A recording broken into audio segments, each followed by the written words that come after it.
ассалому алайкум бинандагони гиромӣ, ман дар ҷазираи кеш ҳастам ва имрӯз шаб аст ва хостам дар бораи шумо дар бораи ин ҷазира чанд суханӣ гуфта бошам. Ин ҷазира ҳамагӣ 50 километри квадратӣ масоҳат дорад. Аз як гӯша ба гӯшаи дигар 18 километр ва дигаре 16 километрро дар бар мегирад. ҷазираи кеш озод аст.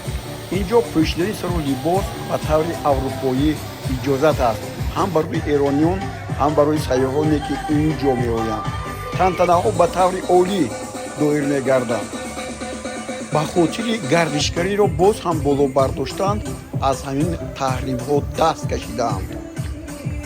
маркази асосии шаҳр ҳамин ҷо ҳаст ки ҳоло ман дар ин шаб хуб сайру сайёҳат мекунам.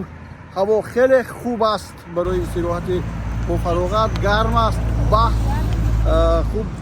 инҷо халиҷи форс аст ва ҳар рӯз ба обӯзӣ меравем ва инҷо омадем ки каме истироҳат дошта бошем.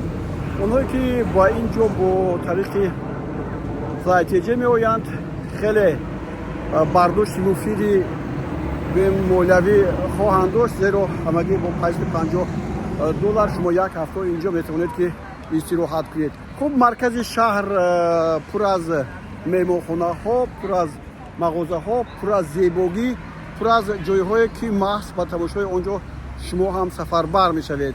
хуб, чӣ бояд гуфт? дар шаҳри кеш ё худ дар ҷазираи кеш роҳчароғ нест. бештар таксиҳо кор мекунанд ва одамонро ба ҳар куҷо мебаранд.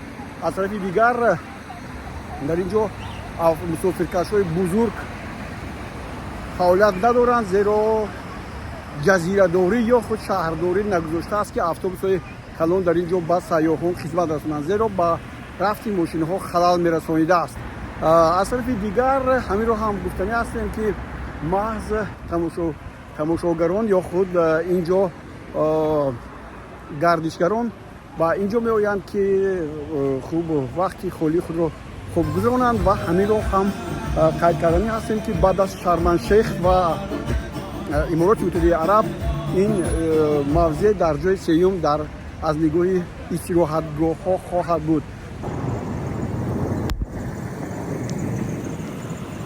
рӯзи аввали сайру сайёҳат барои сайёҳони тоҷик рӯзи боронӣ омад. солҳои зиёд дар ин ҷо борон набудааст, аммо акнун борон буд ва барномаи мо ҳам тағйир ёфт. як сол гуфтед бориш набуд? چه شد که اینجا بارون میبارد؟ این پای قدم ماست؟ آره، قدم شماست. سلامت باشید. قربان بشید. باری جزیره کیش برمیگرده حداقل قبل پیش از اخامنشیانی که یکم اینا سیویلیزاسیون بر این سرزمین اینا بنا نهادن. امپریوم پرسیا در دوره مادها و آشوری ها بودن که اینها از این جزیره کیش به عنوان یک جزیره بین راهی استفاده میکردن بر بیزنس های دریایی که میشد اینجای. اینک اولین قدم ها به سوی بحر، به سوی خلیج فارس. این خلیج فارس است و هنوز بارون میبارد. یک سال میگن در اینجا بارون نبود. ما در لب خلیج فارس شدیم و اینجا یک کشتی رو شما میبینید که اینجا حالا مثل یک موضع سیاحی با اینجا میآیند و از این دیدن میکنند. این کشتی با یونانی ها منسوب است.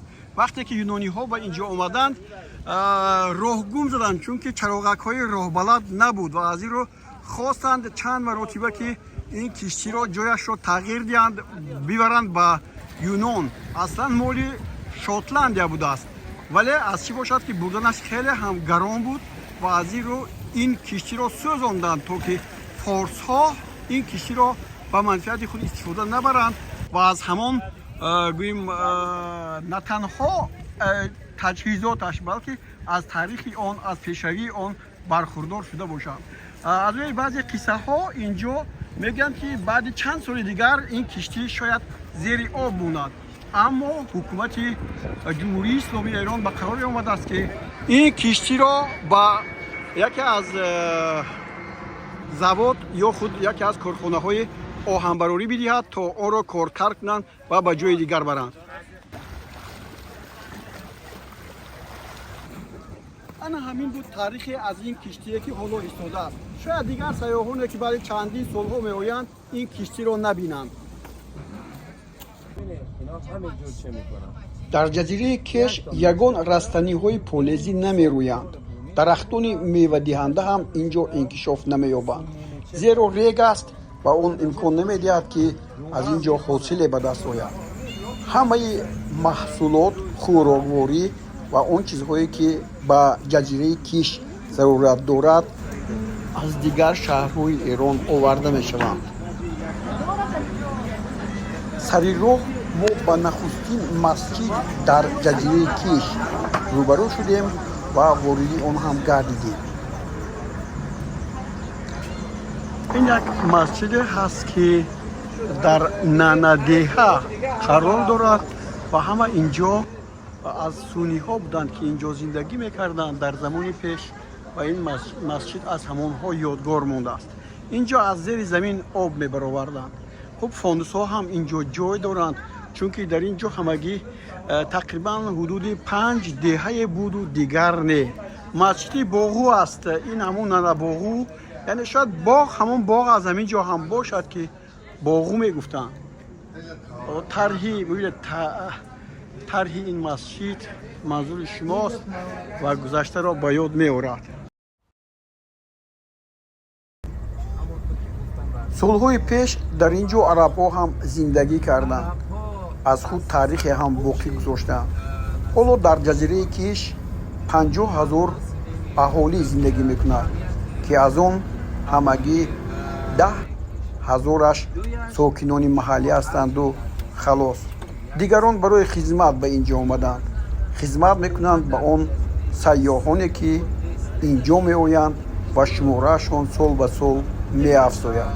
аз тоҷикистон ҳам тавре дидед, аллакай сайёҳон мустақиман бо тайёра ё худ ҳавопаймои махсус ба ҷазираи кеш меоянд.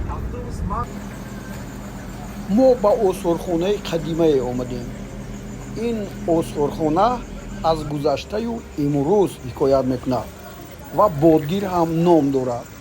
бодгир ба он хотир ки маҳз дар ин ҷо аввалин кондитсионер ё худ ҳавокашакҳо гузошта шуданд ки на аз барқ истифода мебурданду на аз чизи дигар, на аз ягон муҳаррик, балки аз бод хонаҳоро ҳавояшро тоза мекарданд ва ҳавояшро сард ҳам менамуданд. аммо шурӯъ мешавад он аз гӯшае ки чун осорхона аст, аз гӯшае ки чӣ гуна аввалин телевизорҳо бароварда шуданд, онҳоро инҷо ҷамъоварӣ карданд, албатта барои ҷалби сайёҳон ва аз тарафи дигар хонаҳое ки барои арӯс дар замонаш ҷобаҷо карда мешуд ё худ барои арӯс сохта мешуданд. инчунин инҷо наққошӣ ҳам ҳаст ки дар як баробар шумо метавонистед дар даст ё худ бадани худ изеро таҷассум кунед.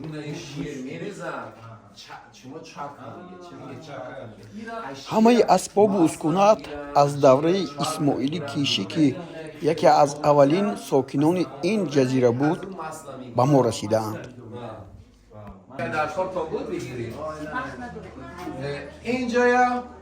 اینجا خیلی اینتریس نه دیگر جا نرید. این نمره این کمنته ببینید، این اتاق ببینید. این اتاق بیاد بر سنت اینها بیاد جالب است. بر سنت عرب هایی که اینجا بله الان یه دسته این اتاق عروسی رو بهشون بگم. تاکی بودگیر این کاندیسیونری امروزه است، اما در اینجا طور میبینیم چنان هم دیوار ساختند که سالهای قدیم بود، ولی همین هواکش ها داخل خانه رو همیشه خنک نگاه می‌دارند. این لوی اندومای رویش خیلی سخته ای.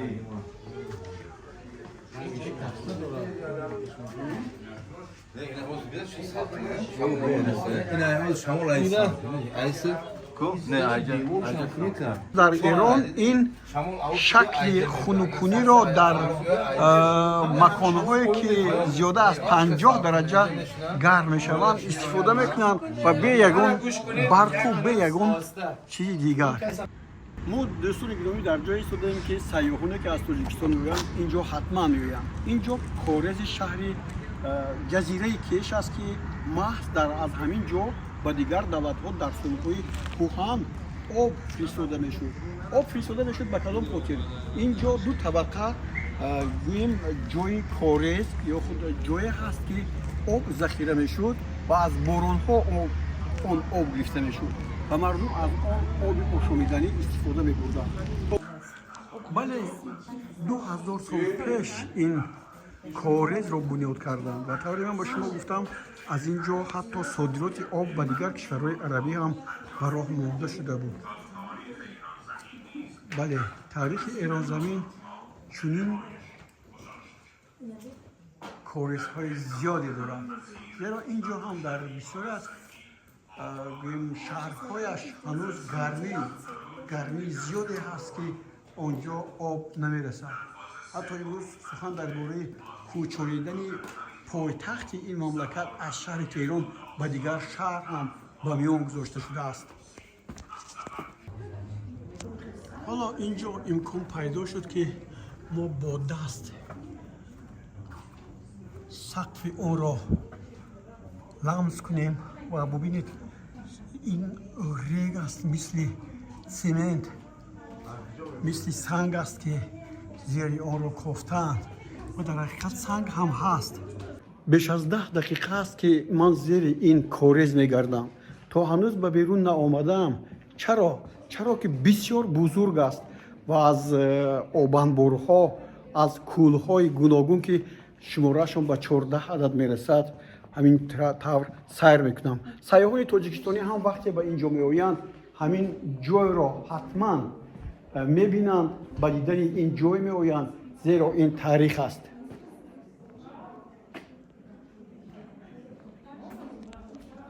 در 7 نقطه از این آبراه با داستان 7 خان رستم و با حرکت و بازی نور و صدا آشنا شدند و در انتهای مسیر در سرسرای مجموعه مکانی که هر 3 آبراه از هم جدا میشوند شاهد اجرای نقالی از شاهنامه فردوسی خواهند شد.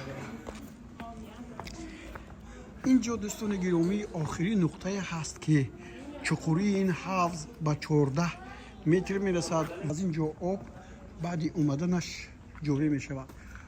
بالای این حوض یا خود کورز بسته بود ولی اون را حالا گشودند تا مردم از آن ببینند و استفاده کنند. روز اولی سفر ما به جزیره کش با همین دیدن کورز به پایان رسید. دیگر برنامه‌های ما باز ادامه می‌یابند. از پی برنامه‌های ما باشید و از سفری که در جزیره کش داشتیم بهره‌ور شوید. خیر تا بازدید.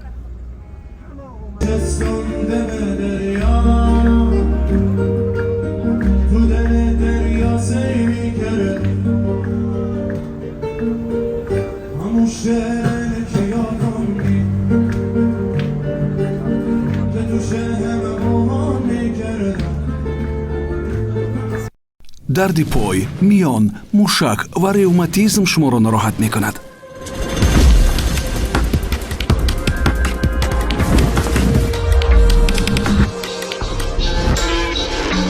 نایت تاکس شما را از درد موشک، استخوان و میان آزاد می کند. نایت تاکس درد شما را دواست.